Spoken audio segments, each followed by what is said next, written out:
I grew up not stepping out of line. Like, I think if you looked at my childhood, I was a real people pleaser. And I've had to learn, I think, and build a little more fearlessly as I've gone on in my life. And I think one of the things, it's funny, I as a parent, I realized what a people pleaser I was because I started to raise my own children and realized, wow, I was raising, like, my daughter's 20 and she's really different to me. And to parent a child who actually had a sense of self and independence and was a line step router. And a lot of my parenting tactics that my mother used to use on me, one of them was, I'm so disappointed in you. I remember saying that to my 6-year-old daughter, and she was like, oh, okay, but I don't know why you're telling that, because what's that got to do with me? That seems to be something you have to work out for yourself. Other people's opinions of me really mattered, I think, when I was younger. My parents, my teachers, I was a rule follower. I loved school, and that really served me. I think one of the things that happened to me when I was in my early 20s was my mum and my parents had been divorced with my childhood. When she was 46, she was diagnosed with melanoma, and 6 months later she died. And it was, if you thought about the thing I feared the most, it was that. And she gave a real gift when she was dying. She was very conscious about that discussion, and she sort of said none of us would have welcomed this, but this is a gift, and the gift is, like, you know I have so much confidence in you. You have everything you need. She said this to myself and my two brothers. And just go be bold and just live your own life. And it was a gift. And not long after that, I got a scholarship to go to Harvard Business School. I'd applied to go to business school. I must have been 22, 23. And I remember it felt like my first big step out of line was getting on a plane with 2 suitcases, knowing no one, and landing in Boston. And that was the unfolding of an incredible life and a career that's brought me to where I am today. I mean, I could never have imagined that's where I would be growing up. And so I think there's something about fearlessness, and that's an identity journey for me too, in my career and everything else, where driven to succeed, not wanting to fail, and feeling motivated and ambitious. But I think one of the things in the last 10 years too, really working on, is how do I increasingly be driven by, not by fear in any way. And it's been a really conscious thing for me, and being driven by, I think, of all the positive: abundance, love, purpose, no scarcity, like all of those things that I've really hooked myself to increasingly in my life and career, where I think I started as a child just really wanting to please those around me. And I don't know if that's just in my DNA when I was born, but I love this question because it really made me think about it. And I feel like I step out of line. I've really learned how to do that more as an adult, but there was a big switch that shifted in me when my mother died, for sure. I'm so curious with Perry. Can I ask Perry, with Team Perry, obviously, like, stepping out of line is so key to everything you've done through the foundation. Like, where and how do you think you learnt that? I think maybe it was always in me, but I was afraid to explore it. I don't think I had, the thought to say, oh, I want to get my life. I want to forge my own path. I don't think I had the courage to do that until I really started this podcast. This podcast itself was a step out of time because I am, I was, I still am. I'm very shy. I'm an introvert. I don't really love talking to people in public because I'm not so clear, as you might tell. My speech is not the best. So I'm very self-conscious of that. And then it's just as many other factors. People see me, they see the wheelchair first, they see the tubes first, they don't see me first. Yeah, Like all these other factors I have to deal with, and the podcast is really it's just me, my mom, and our brain.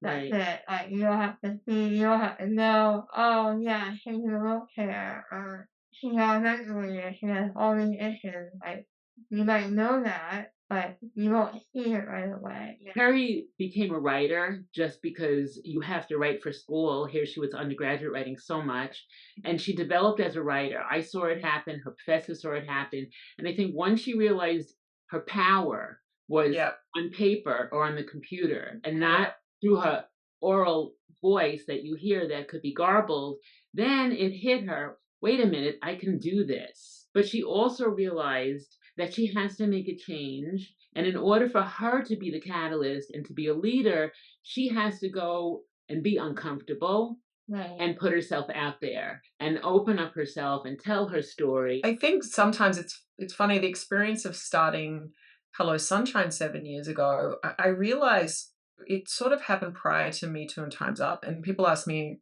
a lot what was different. I realized, like, for the previous, like, 20 years, I'd been profoundly lonely because I thought I was the only one.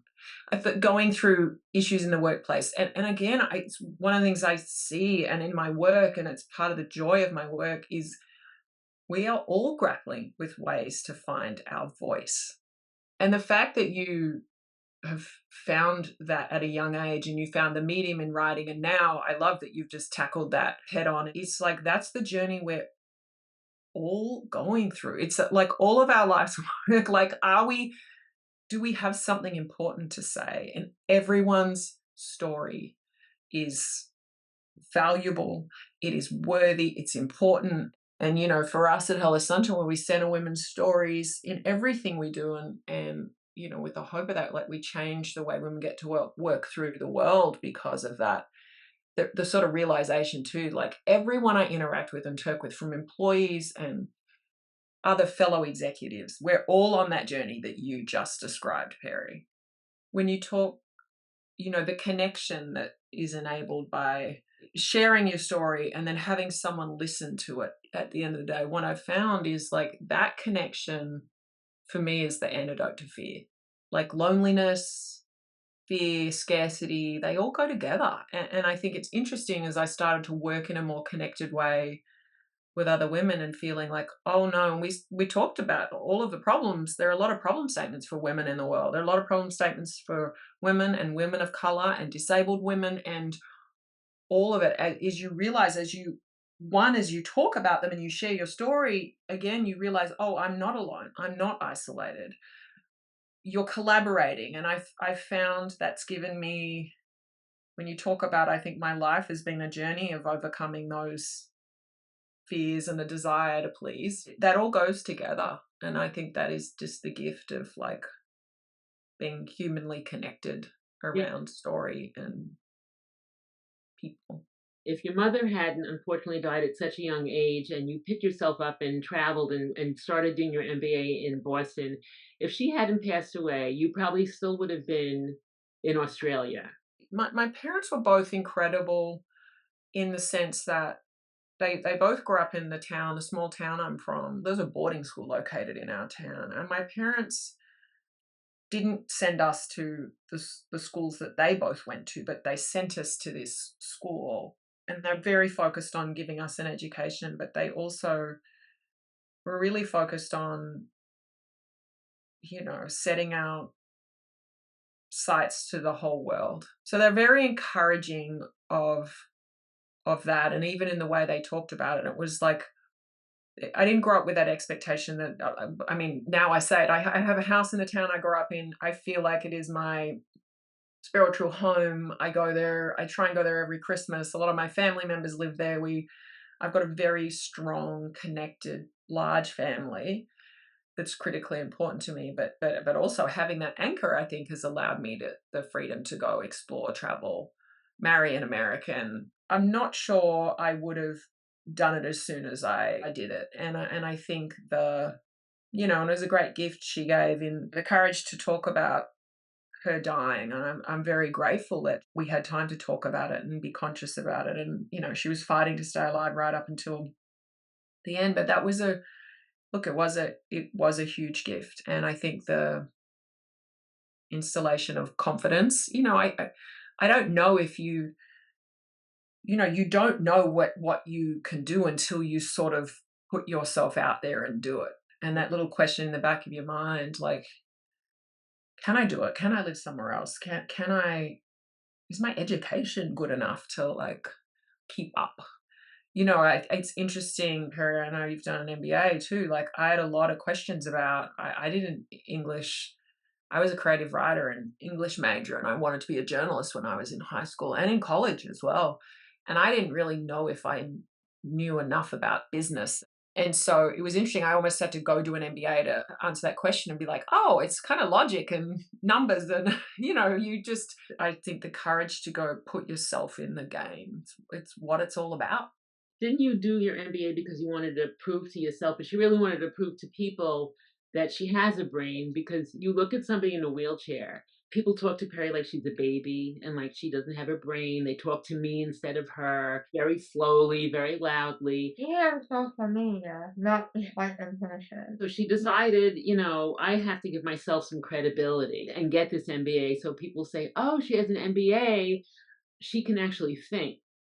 Look, I think in a world, Perry, that you obviously have to tackle and live in, which has so much structural bias and personal bias against disabled people, against any otherized, I think how you retain your agency, right? And that I just think is moving through the world in a way that you are not going to be stripped of your personal power, right?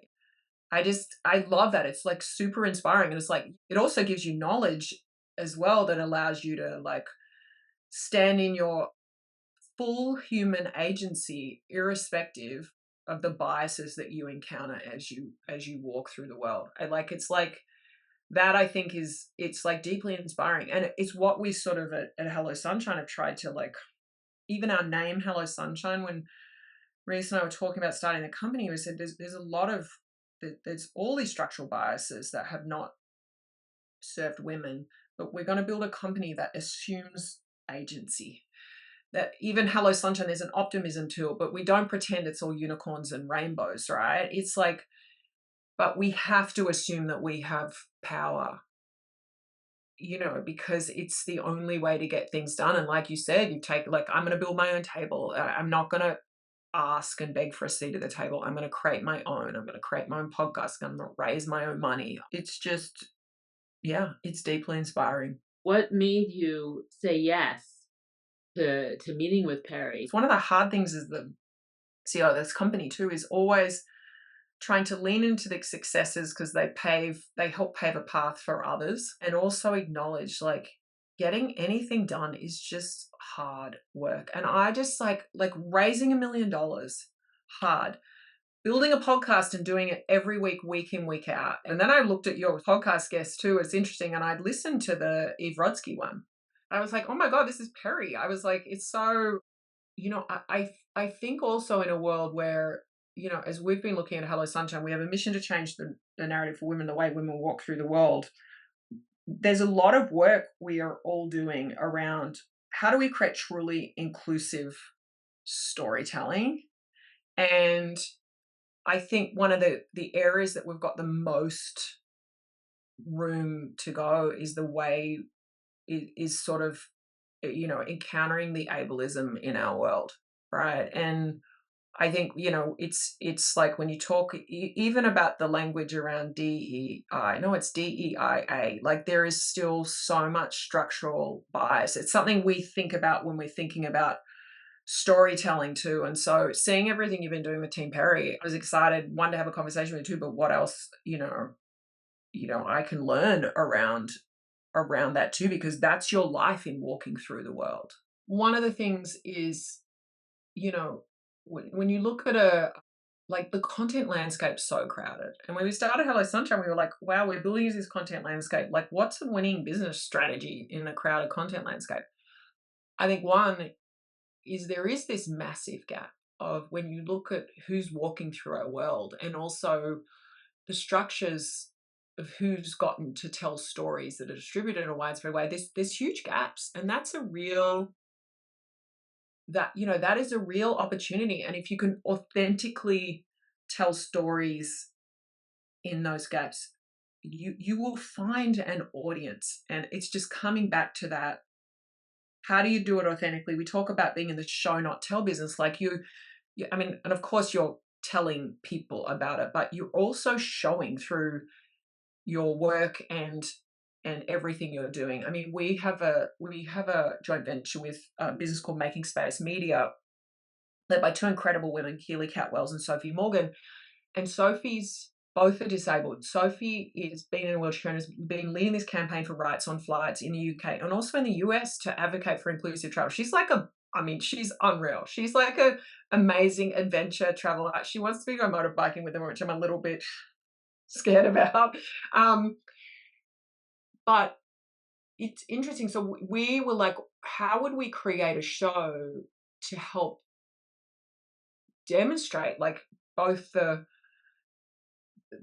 just the structural bias that disabled people come across when they travel and how poorly they're treated, like their wheelchairs get damaged, all those things. So we are sending Sophie to space. We're sending her to zero gravity, and it's called Sophie Makes Space because if she can go to zero gravity, she should be able to travel freely without her wheelchair being broken, without the indignities that disabled people have to suffer when they travel. Like Right. it's and so it's when you look at that is like, how do you create the change?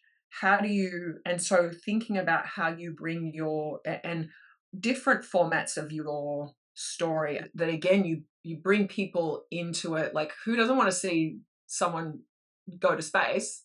Yeah. And again, you're showing the way with a front foot, with agency, with positivity, with problem solving, which is like, I don't need to be rescued, right? I need the world to treat me with the inherent dignity that I deserve as a human being, right? And I need our structures to change.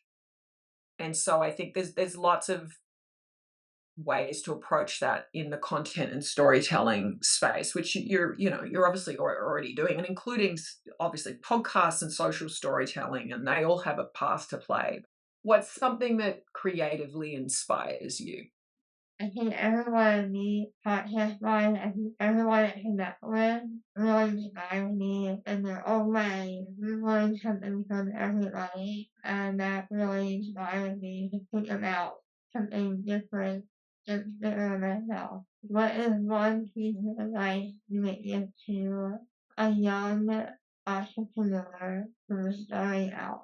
The one thing, and I wish I'd learned this earlier in my career in terms of the piece of advice to anyone, an entrepreneur or anyone starting out in their career, or I think the more you know who you are and just practice having a point of view that is really yours and why. And I think as you go through the world, it's like I was someone in my early career, I'd be like, well, I think I know this, but I'd be looking around for the cues from other people around whether that was acceptable or right. Or I think the more that we can build a sense of curiosity about ourselves, one of the things when I see early career leaders, so often we speak to ourselves and women with a lot of self-judgment, right? So we don't know something and we're like, oh, I'm an idiot, I don't know it, versus saying, oh, interesting, there's that thing that pops up. And the curiosity is like, oh, what do I have to learn? Where do I have to go find it? And I want to practice developing a point of view. And then the way we talk to ourselves, the lens of curiosity about ourselves and less self-judgment about what we're lacking, about what we don't do, but just identifying those areas that we need to develop or that are not our strengths, or we all have tendencies and strengths and styles. And I spent a lot of my first 10 years of my career thinking, wow, I'm just not good at this one thing. And I'm not. Like I have a style that I've got real strengths and there's things that I'm not strong at. And the sooner you understand that without judgment, the sooner you work out how to lean into your strengths and hold very lightly the things. Like we're not all good at everything. We all have tendencies and other things. So What are you practice having a point of view and speak to ourselves much more kindly. Were you worried in your youth that you would form an opinion and be very this is great, and then knowing that years from now you might change it? Like for example, it's Disability Pride Month, and Perry wrote a little essay on her Instagram about she really doesn't feel like celebrating disability pride because it's a part of her, and her disability causes her more pain sometimes physically. She doesn't want to be thought as only I'm a disabled person. She wants to be thought as I'm an entrepreneur, I'm a Yeah, businessman, this and that. yeah. And I I'm said, all of the things. Perry, you might feel like this now at 24, but 10 years from now, you might look at it a little differently, and that's okay.